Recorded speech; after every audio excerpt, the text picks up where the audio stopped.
So what about potential EU-wide sanctions? Let's cross now to Brussels and talk to correspondent there, Pierre Benazet, who's covering this story for us from there. Pierre, EU foreign ministers are expected to adopt sanctions against Russia soon, potentially as quickly as this afternoon. Do we know yet what those sanctions will entail? Well, we have a quite precise idea because these sanctions have been prepared for quite a while by the services under the auspices of Josep Borrell, the head of the Union's diplomacy. And today, at around noon, the head of the European Commission and the President of the European Council, Ursula von der Leyen and Charles Michel, have announced what had been prepared this morning by the EU 27's ambassadors, those who are dealing with the fine-tuning, if you will, of these sanctions. A lot were on the table, and we know that there are two main axes to those sanctions.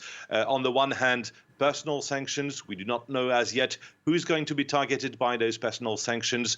We know that the EU has promised to target all those involved in what it deems to be the illegal decision by Russia to recognize Donetsk and Luhansk. The fine-tuning has been done. It needs to be formally adopted, probably late afternoon. On the other hand, there are economic sanctions on two main roads, if you will. One is to target directly Luhansk and Donetsk in order to stop entirely whatever trade they have with the EU, whatever financial links they have with the EU, in order for the leaders of these two separatist republics to touch exactly the consequences of their illegal decisions. And the other axe, if you want, is to target directly Russia. First, Russian banks that are financing the military operations in eastern Ukraine, and then to target as well the Russian state and the Russian government's ability to access European trade, European financial markets, to sever the links between Russia and the EU market and EU financial institutions in order for Russia not to be able to finance its military operations in eastern Ukraine. Pierre, I suppose the key next question is, will these sanctions be enough to deter Vladimir Putin from a potential full-scale invasion? Because there will be people today who say Putin's mind is already made up, and therefore these sanctions won't have much of an impact on what happens on the ground. What do you make of that?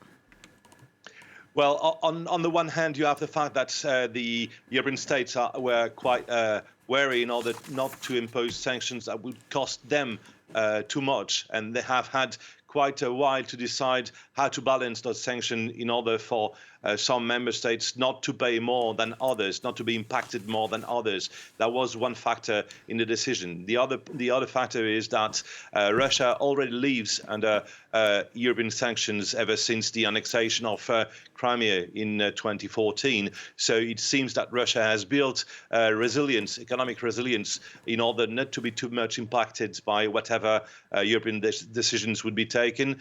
And the fact is, most Europeans today seem to believe, as to what we hear, that the control of Luhansk and Donetsk can only be a first step, and that most of the total region of these two oblasts, which are now only partially controlled by the rebel republics, is the real aim of Russia. When the Russian troops enter, when the Russian troops cross the front line, then there will come to the real decision by Europe whether to put in place the full scale of the full range of sanctions. It is only partial today, but some Europeans believe that sanctions not really work. The most important is the diplomatic and political unanimity that the 27 so far managed to have in front of the Kremlin's decision. Pierre Benazet in Brussels, thanks very much indeed for your reporting.